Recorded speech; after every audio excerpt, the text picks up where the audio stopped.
Hi folks, I'm Fran Santiago Avila, Science and Advocacy Director for Washington Wildlife First. Welcome to Collusion Confidential, a new series that exposes how the leadership of the Washington Department of Fish and Wildlife is working alongside hunting rights organizations to discredit, marginalize, and silence the voices of wildlife advocates. It comes as a shock to most people to learn that the leadership of our wildlife agency is not serving either our state's wildlife or its people. Instead, it prioritizes satisfying the demands of a tiny portion of the state's population. I'm not talking here about the roughly 2% of the state who buy hunting licenses each year. Many hunters are ethical people who care deeply about the natural world that surrounds us. I'm talking about the tiny proportion of hunters and trappers who demand increased killing of natural predators, are outraged by any compassionate restrictions, and believe it is their right to continue to kill wildlife as they have historically, despite plummeting wildlife numbers and declining habitat, just as long as it won't impede their ability to do more of the same the next year. Agency leadership doesn't just listen to these interest groups. It elevates them, appointing them to advisory committees, actively seeking their counsel, and urging them to show up to commission meetings. And now, they've gone even further. Agency Director Kelly Suswind and Deputy Director Amy Winrope have joined with the U.S. Sportsmen's Alliance to defame, discredit, and disenfranchise members of the public who advocate for wildlife, rather than just for their use of wildlife. Now, you would never guess that Suswind acts under the supervision of the Washington Fish and Wildlife Commission and serves at its pleasure. That's because, in reality, it is Suswind who controls the commission, not the other way around.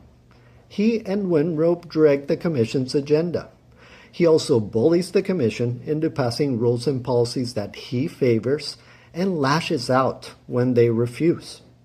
And for the past year, he has abused his power by using state resources to pursue a vendetta against commissioners who challenge and oppose him.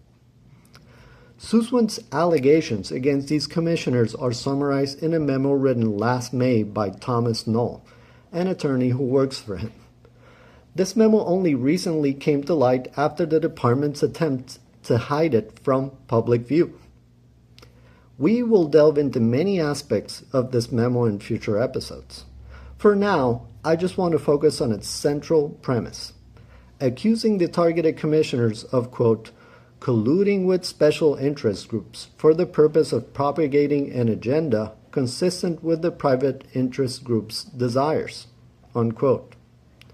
That statement doesn't refer to groups like the Safari Club, the Washington Trappers Association, Boone and Crockett Club, or the Sportsmen's Alliance. No.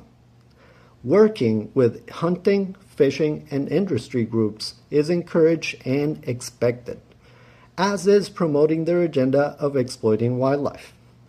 In department lingo, that is stakeholder engagement.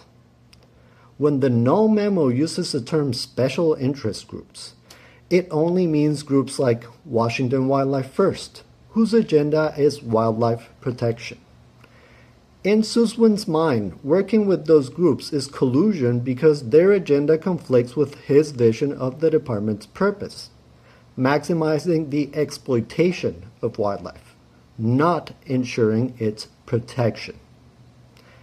If exercising our First Amendment right to work with public officials to advance the interests of wildlife is collusion, then count us in. Please join us in our next episode when we will take a closer look at some of the preposterous allegations in the Knoll memo and what they reveal about what's really going on here. Until then, keep speaking up for wildlife, and yes, keep colluding.